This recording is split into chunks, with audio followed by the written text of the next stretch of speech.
أعوذ بالله من الشيطان الرجيم بسم الله الرحمن الرحيم إن الله يأمر بالعدل والإحسان وإيتاء ذي القربى وينهى عن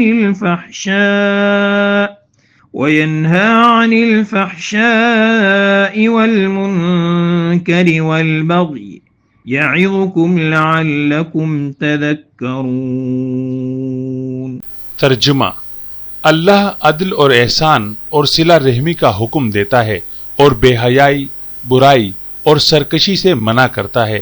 وہ تمہیں نصیحت کرتا ہے تاکہ تم سبق سیکھ لو۔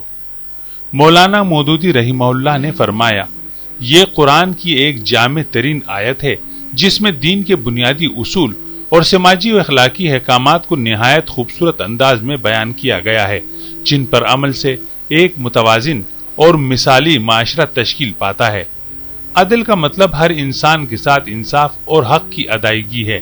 یہ حکم صرف عدالتوں تک محدود نہیں بلکہ روز مرہ کی زندگی میں بھی انصاف پسندی کو شامل کرتا ہے۔ احسان کا درجہ عدل سے بلند ہے۔ اس کا مطلب ہے کہ دوسروں کے ساتھ نیکی اور بھلائی کی جائے، خواہ اس کا بدلہ نہ بھی ملے۔ احسان میں ایثار اور رحم دلی شامل ہیں، جہاں انسان اپنی ضرورت سے بڑھ کر دوسروں کی بھلائی کے لیے کام کرتا ہے۔ اس آیت میں قریبی رشتہ داروں کے ساتھ حسن سلوک کو خصوصی اہمیت دی گئی ہے۔ ان کے ساتھ ہمدردی، محبت کا برتاؤ اور ان کی مدد کی تلقین کی گئی ہے۔ فحشاء یعنی بے حیائی سے مراد ہر وہ قول و فعل ہے جو اخلاقی گراوٹ اور بے شرمی کا باعث بنے۔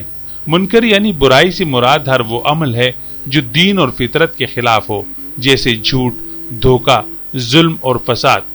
سرکشی سے مراد کسی پر زیادتی کرنا، حد سے تجاوز کرنا اور تکبر اور غرور میں مبتلا ہونا ہے۔